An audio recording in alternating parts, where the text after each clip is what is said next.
Well, good afternoon, everyone. So glad to have you here on the campus of Ozark Christian College.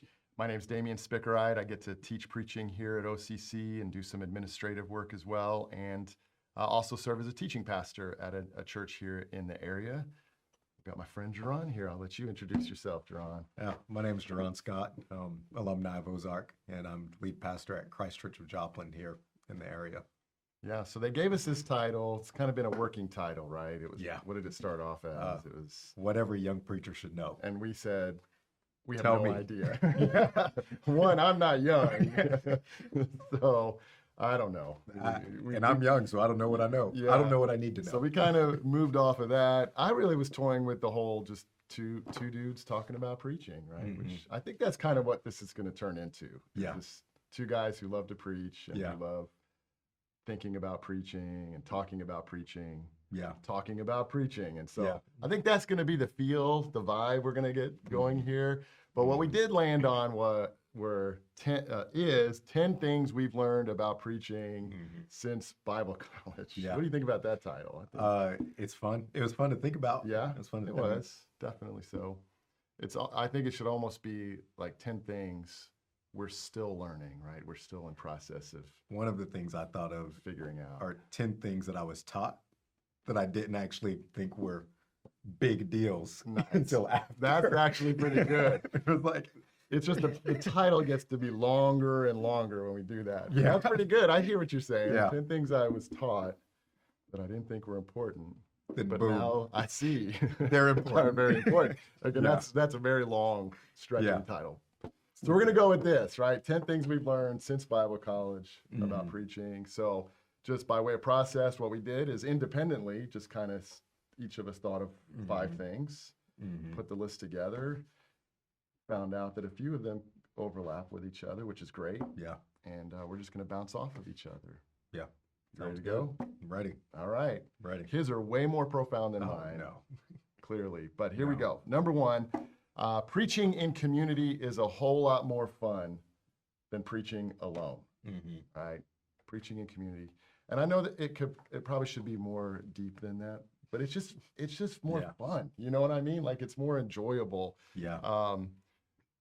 I think for me, when I was studying preaching here at Ozark and then at Lincoln Christian University, it was just very much, okay, I'm studying this passage, I'm writing this sermon, I'm preparing, rehearsing it, then I'm going to get up there and deliver the sermon. Like, it's very like I'm in my own kind of world. In fact, I even had a home office for a lot of Yeah. years. I'm just by myself, writing and preparing and then delivering the sermon, and kind of without realizing it, kind of had that mentality. Mhm. And just over the last number of years, especially being a teaching pastor where I'm just a part of a preaching team and get to collaborate with worship and creative arts team and our senior pastor, whether it be sermon series or the actual writing of the sermon, I'm like, why in the world did I do it that way? This is so Yeah. much more fun, Yeah. And I even get to interact with some of our young preachers who've graduated from Ozark, who are maybe not on large staffs or big staff environments,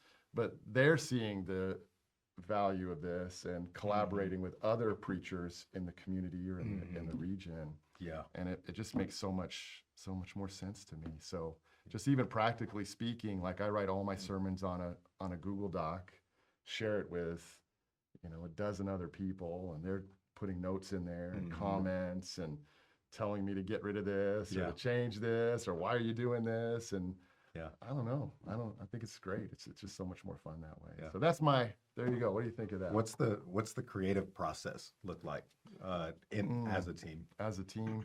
Well, it starts with the sermon series. And so there's a small group of us that kind of map out sermon plans for, 6 months at a time. So Easter, for example, kind of hammering out some details for the Easter sermon series. I actually have a meeting tomorrow with worship and creative arts team, family ministry team members, which I'll talk about that later on, the teaching team. And we'll start talking through each of those sermons and coming up with ideas.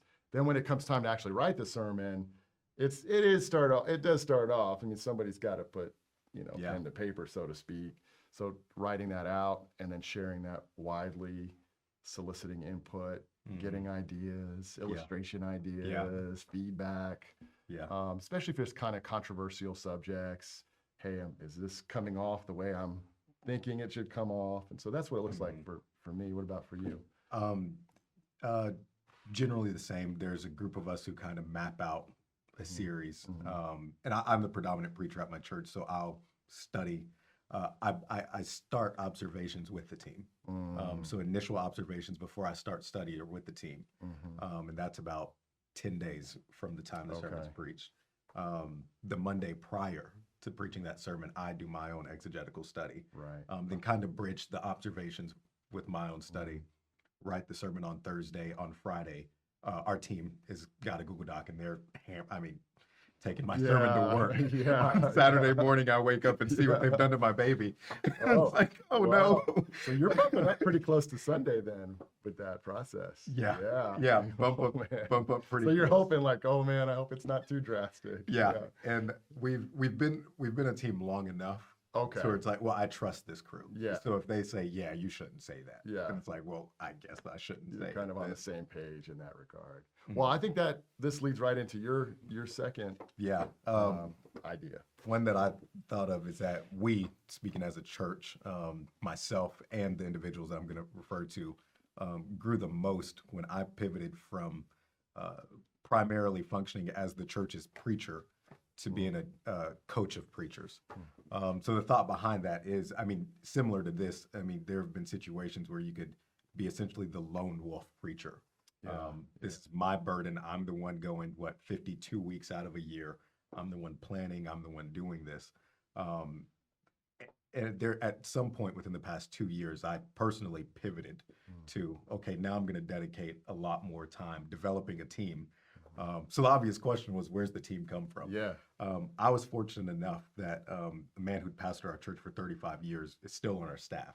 So he was a shoo-in. He was an automatic shoo-in. Yeah. But there still needed to be more than the two of us to make a team. Yeah. So we kind of asked the question, what if our preaching team is insourced and we don't have to go outside to find them? So that started into just a brainstorming session of who are individuals in our church that either have taught or have shown the capability to do it. Our children's ministry provided some great teachers. One of the things we learned is that there are some people in our church who are phenomenal at communicating to 5-year-olds. And if you can teach them, you can teach a 30-year-old. Anybody, right? Yeah. So now, after having this group of people, a lot of my time is spent towards developing other preachers. And that looks like a lot of on-the-job development. So, coaching will look like, instead of me preaching, them getting ready to preach. And I'm coaching them and walking them through a process. And there are a few ways that benefited us. Personally, I moved from leaning on intuition in my process and even things I do homiletically to, okay, now I have to think about why I do this and why is this a good idea? And basically breaking down the science of preaching. So that personally helped me, because now that I guess I can navigate the science of preaching. Now when I preach myself, there's a lot of stuff I do on purpose now, and not stuff where it's like, I don't know, I just felt like it'd be right and it worked. Yeah. Now it's like, no, I think this is going to be good.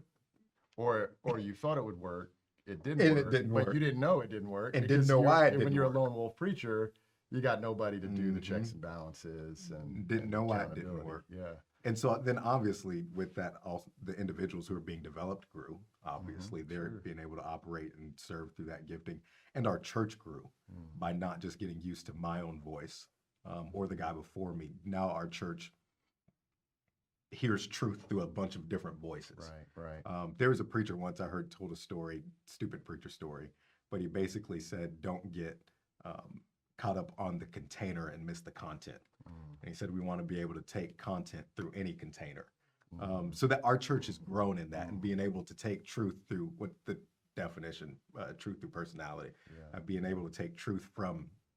Yeah, no, that makes sense. Because if you're a congregant hearing only one container, to use that metaphor, you begin to think that the container is the content, and it's not. No. Right? It's not. At all. No, that's good. No. So that kind of ties into our previous discussion, what we we're just talking about, the process of them, Mm-hmm. both on the observation side and then Friday, you said Friday or by Friday Yeah. morning. So they're a part of your sermon writing process, Mhm. but now the roles invert. You're Yeah. just, is that right? Yeah. Okay. Yeah. Yeah, So that they'll, makes it- the people we're developing, they go at my sermon, and it's a Uh-huh. part of their development of Yeah. you analyze this now, and you tell Yeah. me what you think is bad and what you think will work. And And then those roles could be.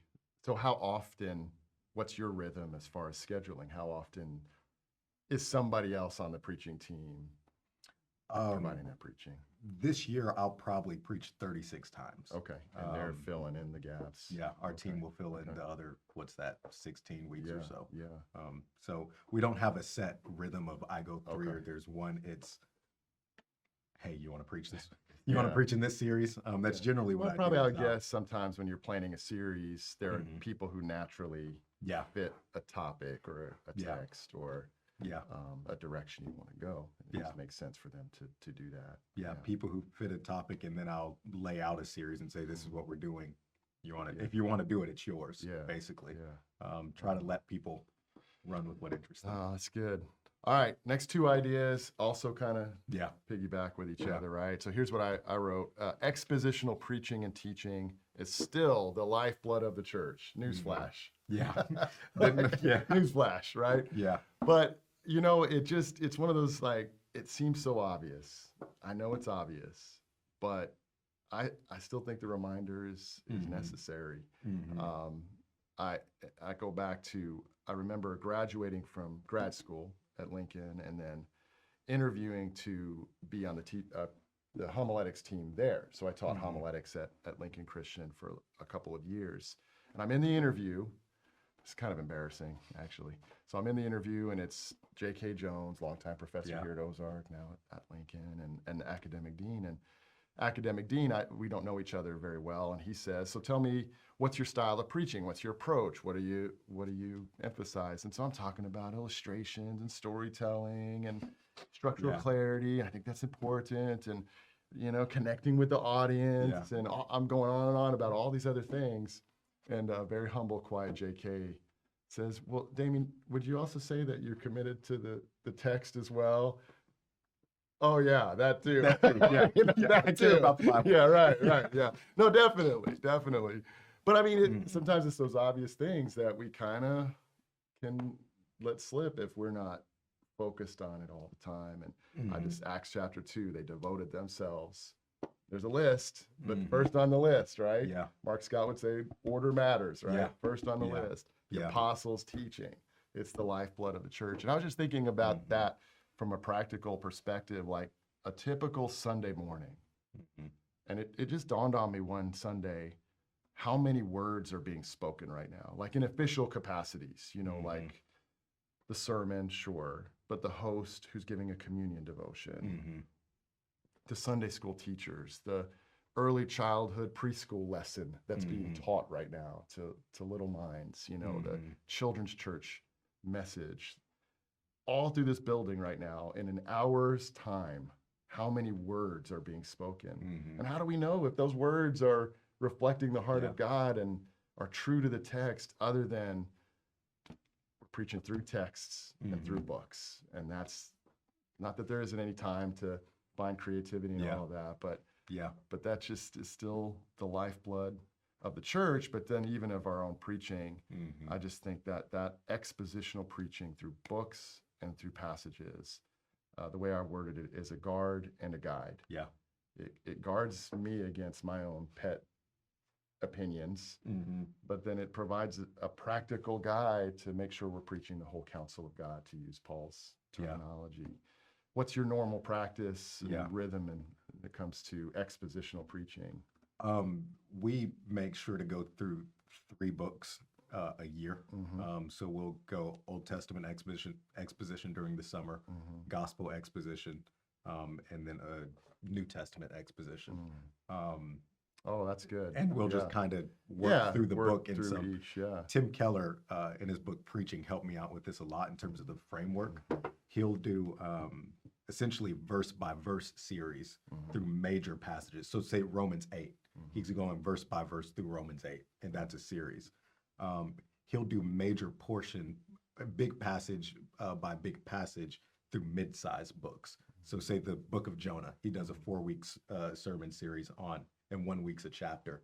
And he'll do, I think, major passages of a book through a large book. More of a leap pad kind of approach. So we went through Exodus this past summer, and I kind of took that approach. So that's how we... No, that makes sense. They all kind of have value, right? Yeah. Like the verse by verse is almost like a principles of interpretation or hermeneutics lesson disguised as a sermon. You're helping people know how to read the Bible, to study the Bible for themselves. But then the leap pad approach provides more of a broad biblical view of Scripture. So yeah, I can see how all of that would be beneficial. How would you, this is something that came up in the past 2 years at our church and conversations I've had with people in our church. How would you define expositional preaching? Well, that's a good question. Put me on the spot. You teach preaching here. Come on, homiletics guy. You can't answer this question. You're fired. Can I steal? Please do. Yeah. Please do. Can I steal from Mark Scott and J.K. Please do. Jones? Right, letting Please the text win. Right. Yeah. It's letting the text win. Saying what the text says, both in content and in purpose. And sometimes I think we forget the purpose. We get focused on the meaning. You know, what is the meaning of this text? Rightly so. Yeah. Right. Yeah. But there's a I think expositional preaching is properly representing the meaning of the text, but then also proclaiming the purpose of the text. Yeah. So I think both are necessary. Yeah. Here's what the author intended to mean when he wrote these words, but there's a purpose why these words are being written. And can my sermon tap into that purpose? Yeah. When we tap into the meaning and the purpose, we've exposed that text for our audience. Your thoughts? Yeah, that's phenomenal. I've read a book at some point in the past few years. I can't remember the name of it, but the guy, you said it in a lot more simple way than he did. And I liked the way you said it a lot more. But he said the world that the author's projecting, basically saying the author's always going for an ideal scenario or world, a purpose. And he said that was essential to preaching a text, but you said it a lot better. No, not at all. I like the way you said it a lot better. No, get into this point here. I want to hear you talk about this more. Related to what we just talked about, there's a lot of freedom in binding myself to a text. Binding myself to the text. Why'd you pick, I'm jumping ahead of you here, but why the word binding? Binding. I like that word. What's going on there? I can't remember the name of the book. I think it was Walter Brueggemann, maybe. But the person talked about preachers making it clear that we're a community that's submitted to the text. And the way we do that is we don't go further than the text goes. We don't go shorter than where the text goes, and we go where the text goes. So we're bound to this text. We've got to say what the text is saying, and we've got to do what the text is doing. Yeah. And that exemplifies, like I said, that we are submitted to the Word of God. So that's why. Good. That's why I don't know. I just like that wording. I thought that was good. But yeah, there's freedom in that. The burden is study. So people ask, how can you talk for 45 minutes? And it's like, I just spent 3 days studying this passage, 45 minutes, a little bit of time of talking. So I think if you put in the work of studying, you'll never be short of things to say in terms of what's the meaning of the text, what's the purpose of the text, but also how does that apply to us? I mean, you can go 2 hours every week if you wanted to, I think, off of that. Do you get nervous?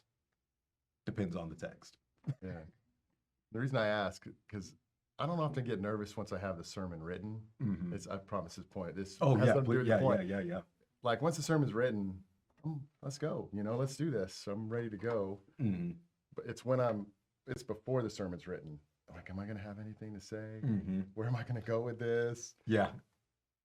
But that's to your point. But when you bind yourself to the text, it's that confidence that it's going to come. Yeah. Because there's meaning and relevance in the text. I just got to bind myself to it. Yeah. And then that's where I think the excitement and the passion comes out of that. So there are plenty of times where I've told our team, this is going to be a short sermon this week. Yeah.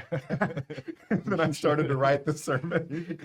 You and our senior pastor, you two can relate. I thought, this is going to be short. Then I start to write it. And it's like, 35 minutes.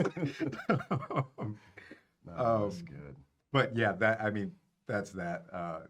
There's freedom in it. I mean, I like to hide behind the text a lot. Someone doesn't like what I say. If I'm being faithful to the text, which I hope I am, Yeah. I'll kind of brush it off and say, we can talk about this text, but you're not mad at me. Yeah. You're not, Not I, not but the my Lord. fault. Right. And Tim Keller, he says this thing: you haven't fully preached the text until you've proclaimed Jesus in it, in a hermeneutically faithful way. Right. And I think the freedom in that is we always have this, or I at least sense this tension between, okay, this can get either really moralistic, or this can get really intellectual, and there can be a lot of license in it of like, well, Jesus did it all for you, so just go home. Yeah. Someone's like, great, I can go drink binge right now. Jesus did it all. Yeah. But I think preaching Jesus in a hermeneutically faithful way calls someone to following him by faith. So it's not moralism because it's a faith response to who Jesus is. And it's also not this giving myself a pass because Jesus is, what Dietrich Bonhoeffer, Jesus is calling me to something. It's not cheap grace. So there's a lot of freedom in that. I don't have don't feel pressure at that. That's good. Hey, I will say, just quick interruption. Our email addresses, if you, as we're going through all of this, if you have questions or comments or want to complain about anything Jaron says, Please do. Just email him at Jaron, Jaron, at ccoj-mo.org. and spickerite.damien at occ.edu. I'm not going to spell all that out because long email. Yeah, it's on the website. All right, where are we at now? We're at number 5, right? Is this me? Yep. Yeah. Okay, these are kind of some random ideas, right? So my 5th idea is to consider your preaching in the context of family ministry. Full disclosure, my wife is a family minister. So this was her point. This is her point. It was like, but I believe in it. And what I mean by that is it kind of goes back to the first couple points we made, but specifically involving your family ministry. One of our core values at our church is to generously invest in the next generation. And in fact, I just preached this just yesterday on the biblical mandate to generously invest in the next generation from Deuteronomy 6 and Deuteronomy 11 and Matthew 28. Just the idea that the gospel was never intended to linger with one generation, but to live on in the next, right? It's intended to be passed, to be taught from one generation to the next. So to me, how can preaching not be done in the context of our kids and our students and new disciples and evangelism? And so just bringing your student ministry team, your children's ministry team into that process and getting their feedback and considering ways that appeal to kids and teenagers. And so I'm kind of under this idea, I don't know what you think of this, Jaron, but I've always kind of set it a goal. I want to preach in a way that kids and teenagers can enjoy it and find value in it. I don't know if that makes sense. But like, can a kid, can a 12-year-old, can a 16-year-old sit in that audience and feel like, man, that was for me right there. That was preaching to me. I was getting something out of this. Because they're the next generation, right? If we lose them, where are we going to be 10, 20, 30 years from now? And so I don't know, you are phenomenal at this, right? It's because we're the same age. You're a youth communicator. You're speaking to students. I mean, is that in your mind when you think about preaching? I'm going to answer your question with a question, then I'll answer the question. Okay. Because I have a question really. So in your context, are teens and preteens in the Sunday morning? Yes. They are. Yeah. They do have a Sunday school class, very well attended, but then they do come to church service. That's cool. Yeah. Now, kids, not so much. We do have a children's church programming for them, but our junior and senior high students, definitely we hope that they're in there. Part of the service. About 6 or 7 years ago, this was right before I got to the church, our high schoolers and junior hires, they went from their own Sunday morning thing to joining us. Oh, okay. And I think it was their idea. If I really? heard the story right, they basically said, we want to be We want to be in on whatever they're doing in there. Well, that's We a want compliment to be a your part of the preaching, action. right? It And was your- before I and got your- to the church. Oh, It okay. wasn't me. Never mind. But they still are coming, right? They're- All right, they're there here. you go. They're so yeah, I generally try to preach in a way that does. I still haven't figured out a way to preach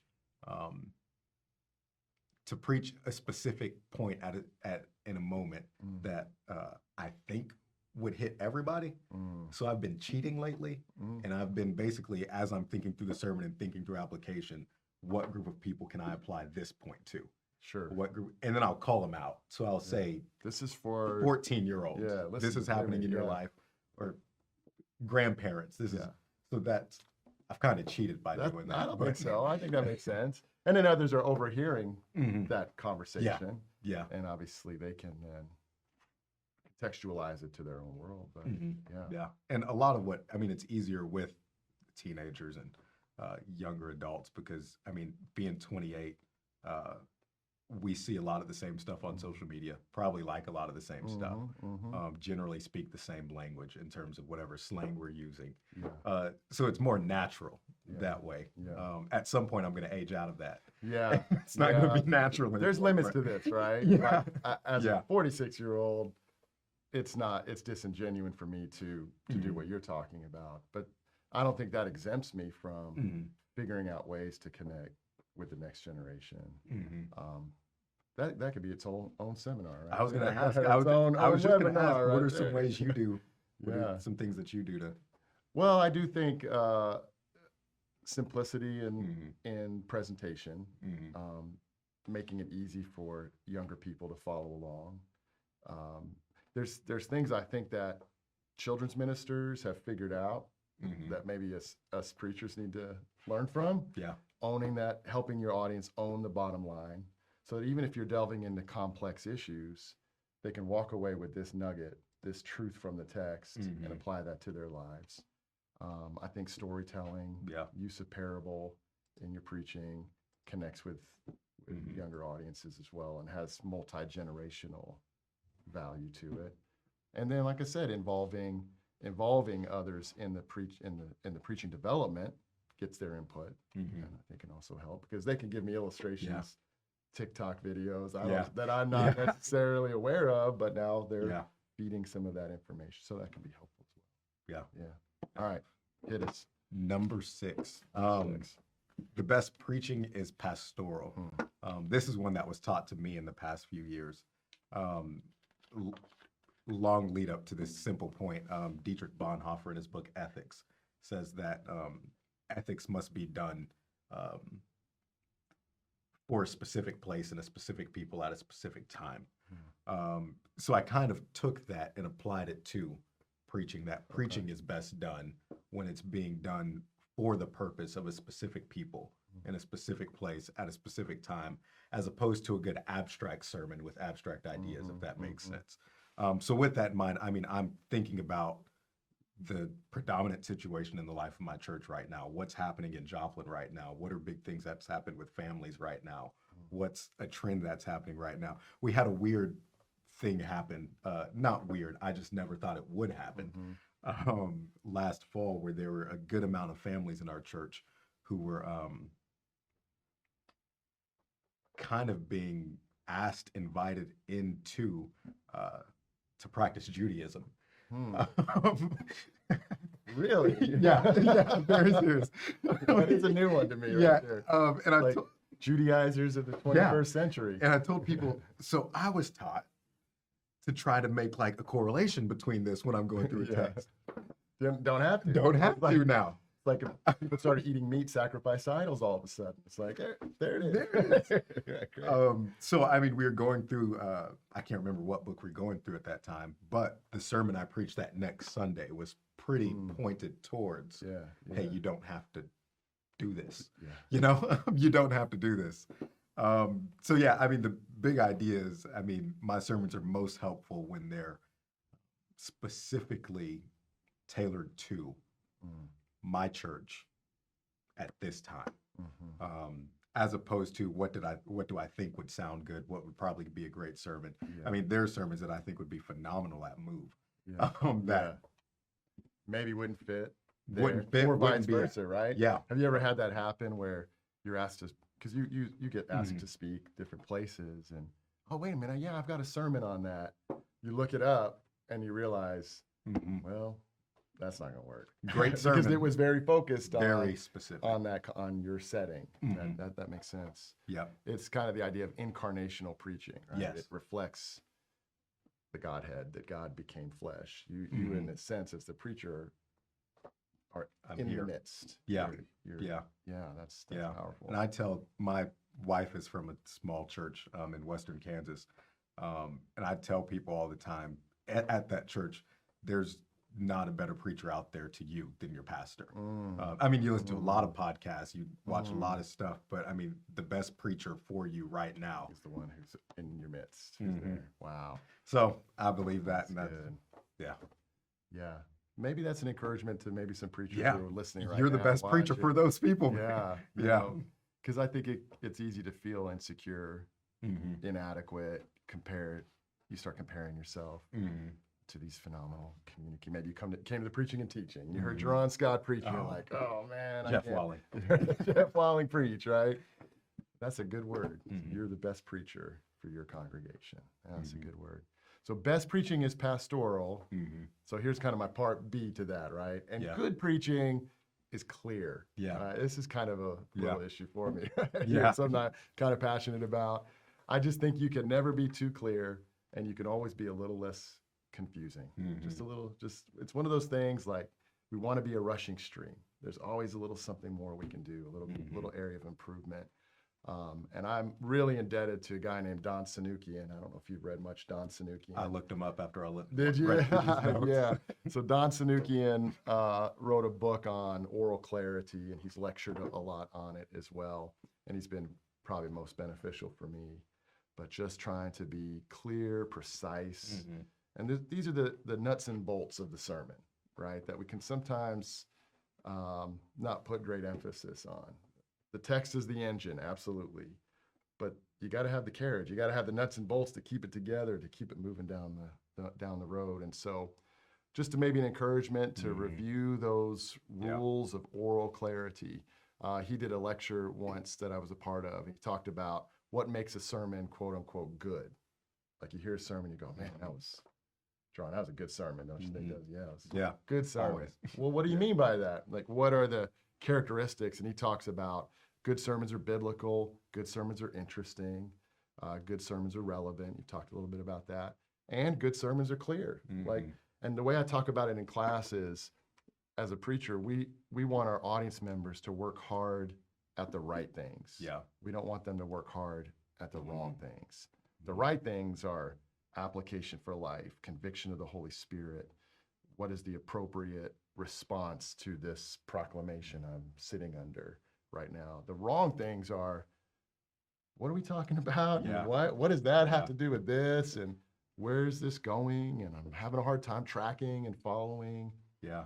We want to be clear in those things. So That's phenomenal. that's my encouragement. Oh man. What would you say are some characteristics of clear preaching? I mean, I think taking a close look at your transition statements. Sanukian talks a lot about using the concept of a key word. We've talked about the dominant thought, making sure you have a concise, clear dominant thought that is clear to you as the preacher, but you're making it very clear to your audience members. So, and we kind of talked about that already, that they walk away knowing, I at least got this, right? This is a truth I can live on. So I think those are some elements. I think there's other little techniques depending upon the type of sermon it is. Previewing your structure. Obviously, we can use visuals to help enhance clarity in the sermon. Those are just a few things that come to mind. What about for you? Yeah, same. Simple language. Simple language, that's good. Simple language. I go back and forward on the I think John Mark Comer calls it the essay sermon, where it's here's my topic, here's my outline, go through it. Yeah. This was my topic. This is my outline. Yeah. God bless church. Yeah. And that's just personal. I like the whole suspense factor Yeah, thing. But yeah. it's like, No. Yeah, and I don't think clarity equals reproducibility. mm-mm, Like, it's not necessarily that your audience members can, on a napkin, mm-hmm, say, "Here's your structure, mm-hmm. preacher." I Yeah. was listening. Yeah. It's clear. Yeah. Yeah. But can they follow? Yeah. Can they track with you? Mm-hmm. So, like, even your preaching and teaching sermon, which you need to check that Oh, out when you get a chance. It'll be on our YouTube channels. It was a pretty fluid sermon, right? Mhm. Would you say? Yeah, I hope. Yeah, I It mean, felt like it for it my wasn't like a point one, point Mhm. two, point three, Mm-hmm. but there were clear transitional moments. Mm-hmm. There was a predictability, not in the sense of like we knew exactly where you're going to land, but we can follow along with you. Mm-hmm. There was a logicality to Yeah. it, which I'm making that word up. Yeah. But that, Andy Stanley's whole thing of keeping people on the, yeah, I'd say that would be a characteristic. Yeah, That that's the it. transitions and the They're with you. They're Yeah. staying with you, and you probably wove in some key phrases Mhm. to kind of keep us coming back. Mm-hmm. And that's Yeah. but that's that little extra work. I did a workshop with Bob Russell once, and somebody asked him, "What's the difference between a good sermon and a great sermon?" You know what his answer was? No. 5 hours. Yeah. Isn't that a great answer? Yeah. 5 hours. Yeah. Yeah. 5 more hours just hammering out some of those little details Mm-hmm. takes it That's from, great. and that's a good sermon too. That was great. Yeah. And I think a lot of times it's those issues of clarity that Yeah. that take it to the great. next level. So Mm. great. Number 8. We're making good progress here. Number 8.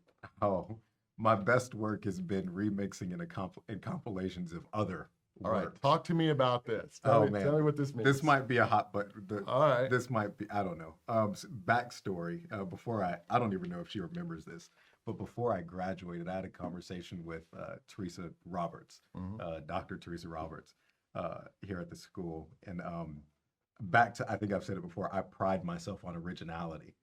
And she had basically challenged me on that and said, hey, you probably won't have too many original ideas. It's just not realistic. Yeah. And I'm going back and forth like, yes, I will. Yes, I will. I remember going back to the dorm saying, I'll never preach another man's sermon. I'll never use another man's illustration. And then I graduated and started preaching, and here I am. And there's a book, really short book called Steal Like an Artist. I don't remember who wrote it, but phenomenal book. And the guy basically, that's what he's encouraging, to steal like an artist. So he says most great music would be his big example, is that most of the great songs today are samples of previous songs.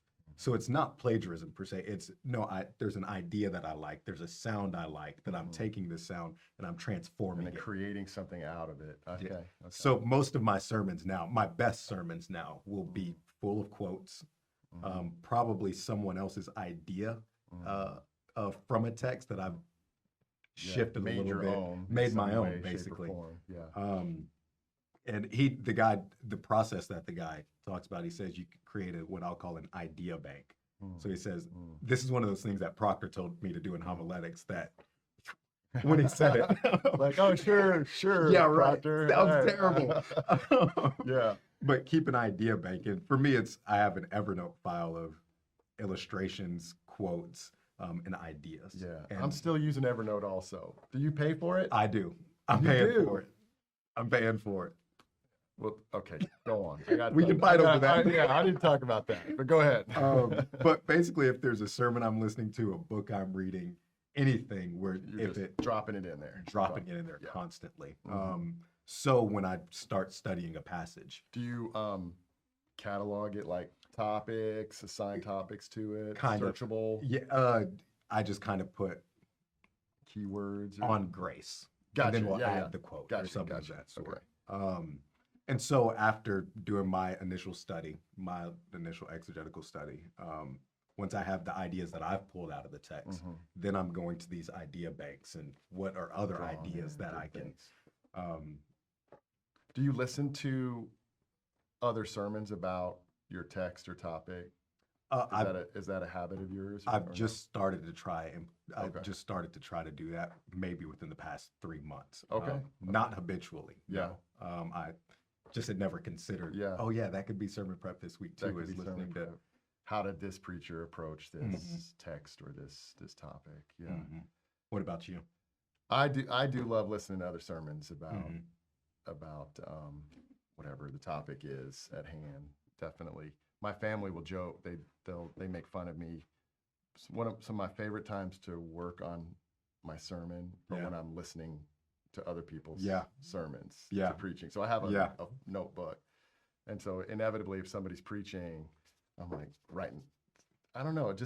Yeah. Preaching inspires preaching. Yeah, I think. always. And so I'm always. even if it doesn't have anything to do with what I'm working on, there's just something about the proclamation of the word that just like gets my Mhm. juices going and start thinking about ideas or a Mhm. turn of a phrase or a sentence or an illustration. And so they always Yeah. make fun of me about that. Do your thing. If it works, it works. I don't know. No, that's really good. And you do a really good, I've noticed that in your preaching, how it's a Mark Scott quality that you have where you are, you quote other pieces of work or quote, books that you're reading. And what Mark Scott does that you also do is he has them memorized. Your memory must be off the charts. I'm gonna use it while I've got it. Uh-huh. I'm gonna use it while I've got it. Yeah. Okay. Makes me Mark sick. Scott's on a different level. Though. But I have noticed that, so that's interesting to hear where that's coming from. Mhm. That's where that's coming from. It's great. Couple more ideas. I think we'll wrap it up. Right. More. I love illustrations. Mhm. So here's my ninth thing, which is this: for every significant idea in your sermon, provide an illustration. Mm-hmm. Now that may seem overwhelming. Yeah. Because like, oh man, where do you get all those? Well, think about like a typical sermon. The framework of a typical sermon is structured around 3, 4, 5, 6 key ideas, right? Like when if you were to provide a synopsis of your sermon, if it's clear, you should be able to do it in like 4 or 5 sentences, and that's the framework. Not that those ideas don't demand some teaching and some application, but these are the main ideas. So what I'm suggesting is for every significant idea that makes up the framework of the sermon, let's work hard at providing parable, providing illustration, providing a story. So back to Sanukian, he talks about illustration as a story from some other area of life. So it's a story out here in life that you're grabbing a hold of and you're bringing it into your sermon and you're attaching it to that idea. It's hard work, right? Yeah. But that comes back to your point of filing system. I have a little process I talk to with my students for coming up with illustrations. I talk about the idea level, the analogy level, and then the brainstorm, and then the story level. So the idea is, what idea do I need to illustrate? Now let me brainstorm analogies, anything and everything that comes to mind, even if it's a terrible idea. Analyze that, review that, and see if that leads to some stories that I can further develop and research. And so I think if you apply that process to the ideas in your sermon, you'll be able to get there. Idea, analogy, story. Idea, analogy, story. I just stole that. Just now, I just stole that. Yeah. So how do you come up, illustrations? What's your, do you have a bread and butter? Do you have like personal experiences? Do you like historical, all of the above? What? I have the idea. I have the Evernote file. So so you're just getting ideas, putting it in there, and then kind of going through to see. Guaranteed. If I listen to a sermon and a preacher makes an illustration that hits me, it's mine. It's like, and Tony Evans is a preacher I've stolen illustrations from, which I'll say, Tony Evans illustrates this by saying. So I'll do that. I lean on that a lot. And then there are times it happens intuitively, I guess, while studying the passage. When I hit a point where I'd say, "Oh, this is a main point," immediately I start thinking of illustrations. How to illustrate this? How to illustrate this? How to illustrate this? And so, do you ever put placeholder? Like sometimes I'll put a placeholder Oh, like, no, I need an illustration here. I don't have an illustration yet. Yeah. But And sometimes that goes till Sunday morning. dear Lord Jesus, Like, please help me. It's a like big- manna from heaven, provide. It's a red highlighted sentence on my Yeah. manuscript. Illustrates something about this. But that's where the collaboration helps also. Like I've emailed a group and said, I need an illustration on this. What comes to mind? What do you think about? And even the idea, analogy, story level, at that analogy level, that's when you can invite other people to participate. I have an idea. Yeah. What does it make you think of? Now, if you go to most people and you say, I need an illustration, they'll be like, Too hard. Yeah. what are you talking? What does that mean? An idea, I just need the first three things that come to your mind. And you just write that down. Yeah. And you never know. Yeah. How'd you get to that conclusion of every What's that? significant idea to an illustration? I don't know. Just, I think my own preaching. Just working through my own sermons. Yeah. I think there were sermons I was bored with myself. Like Yeah. in rehearsing it. Yeah. I'm like, man, this is boring. Yeah. It needs a little. And I think just even studying the teaching of Jesus, who didn't say anything without speaking in parables, at least at that portion of his ministry life. And he was always moving from abstract to concrete, an abstract kingdom concept to a concrete story from some other area of life that he was using as a parable. So just teaching like Jesus, I guess. Following his practice. Last one, but definitely not least. Last one. Your lifestyle is your best sermon prep. The idea behind this is, I think Mark Christian said this in a class once, that we lead or preach from our own depths. So whoever we are is what's going to come out in our preaching. And so that looks like a lifestyle of learning, a lifestyle of communion with God, a lifestyle of living among your people, music you listen to, art you enjoy, TV you watch. I'd even say your physical exercise goes into preaching. So the totality of your person, your lifestyle. View of, so you're kind of always sermon prepping. When I'm reading a book for fun, in the back of my mind, I'm prepping for some sermon at some point. Like it's just gonna come out. I know it is. When I'm hanging out with friends or someone, and they're telling me about their life, I mean, I'm gonna think of that at some point while prepping a sermon. I don't know when, but so long as it sticks with me, it's gonna come out. How old are your kids? I don't have any. You don't have any kids? None. Oh man, wait till you have kids. Yeah. All kinds of illustrations, right? Yeah, my kids are always kidding. Dad, is this going to be a sermon illustration now? It's kind of, but that idea out of your whole life. Yeah. I talked to someone last week at Preaching and Teaching where they said that I think they paid their kids like $5 for every illustration or something. Well, that's a lot of money. No, that's great. Howard Hendricks talks about, I'd rather my students drink from a rushing stream than a stagnant pool. It's kind of the idea that we ourselves want to be that rushing stream. Yeah. I just read a proverb yesterday. I think it said a proverb in the mouth of a fool is, I'm paraphrasing, is useless as a limp leg. And it's something, and it's like a thorn in your hand. So it's kind of like the weight is on the person. So being the right person and you'll and your preaching will overflow.